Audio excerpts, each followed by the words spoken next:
Sa ating ebanghelyo ngayon, ay muling ipinapakita ang pagiging maalalahanin ni Jesus para sa mga pinabayaan na ng lipunan at yaong mga walang kumakalinga. Tampok sa kwento ang 10 ketonging pinagaling ni Jesus. Sila ang mga itinuturing na hindi nakasama sa lipunan o totally excluded people sa Ingles dahil sa kanilang nakahahawang sakit. Ayon sa aklat ng Levitico, ang taong may sakit sa balat na parang ketong ay dapat magsuot ng sirang damit, huwag mag-aayos ng buhok, tatakpan ng kanyang nguso at laging sisigaw ng, "Marumi ako! Marumi ako!" Hanggang siya'y may sugat, ituturing siyang marumi at sa labas ng kampo maninirahang mag-isa.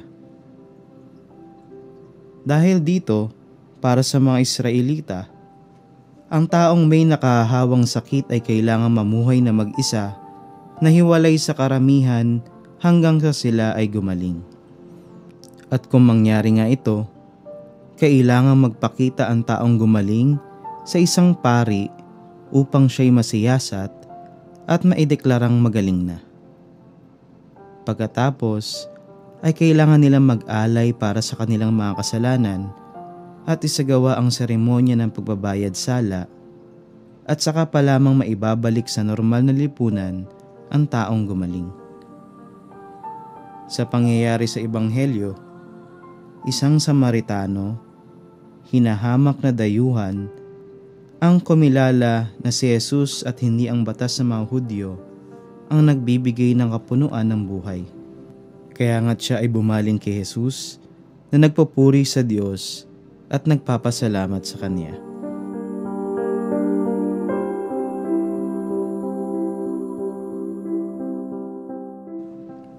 Itinuturo sa Katesismo ng Iglesia Katolika, ang Panginoong Hesukristo manggagamot ng ating mga kaluluwa at ng ating katawan, na nagpapatawad sa mga kasalanan ng paralitiko at naglunas ng kanyang katawan.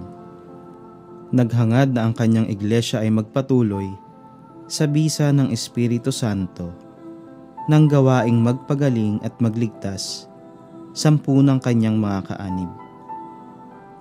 Ito ay layunin ng 2 sakramento ng panggagamot, sakramento ng kumpisal at ng pagpapahid ng Santo Oleo sa mga may sakit. Tunay nga na hindi tayo pababayaan ni Jesus at kilala niya tayong mga taong nilikha ng kanyang Ama. Alam niya ang ating mga kahinaan, kaya nga iniwan niya sa atin ang mga sakramento ng paglulunas na parehong tumutugon sa kalagayan ng mga taong ketongin na tauhan sa ating ebanghelyo. Pangangailangan ng pisikal na kagalingan at ganon din ang pagbabalik ng kanilang ugnayan sa kanilang sambayanan o komunidad. Ang sakit ay nakapagdudulot ng pighati at sama ng loob, na kung minsan ay humahantong sa kawalang pag-asa at paglaban sa Diyos. Maaari din naman gawin ng tao ng lalong mahinahon upang mabatid sa buhay kung ano ang mahalaga at iwasan ang walang halaga. Malimit ang pagkakasakit ay naggaganyak sa tao na hanapin ng Diyos at magbalik sa Kanya. Dito, mauunawaan natin ang pinagdaanan ng Samaritanong bumalik at nagpasalamat kay Jesus. Sa labis na hirap ng kanyang pinagdaanan at kawalan ng pag-asa sa kanyang kalagayan. Heto at dumating si Jesus na nagbalik ng kanyang pisikal na kagalingan na magbabalik din sa kanyang ugnayan at pagiging bahagi ng kanyang komunidad.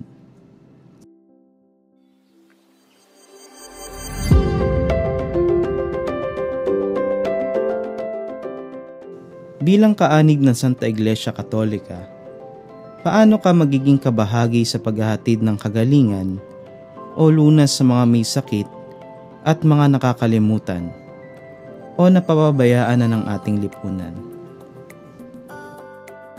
Una, pangalagaan ang sarili at umiwas sa mga pagkakataong matutukso na gumawa ng kasalanan. Ikalawa, matutong dumamay at magmalasakit sa mga taong higit na nangangailangan ng tulong, hindi lamang sa material na bagay, kundi sa pagsuportang moral at pagbibigay inspirasyon. At ikatlo, makiisa sa mga kawang-gawang pangkatawan tulad ng pagdalaw sa mga may sakit at mga nakakulong, pagpapakain sa mga nagugutom, pagpapainom sa mga nauuhaw, at iba pa.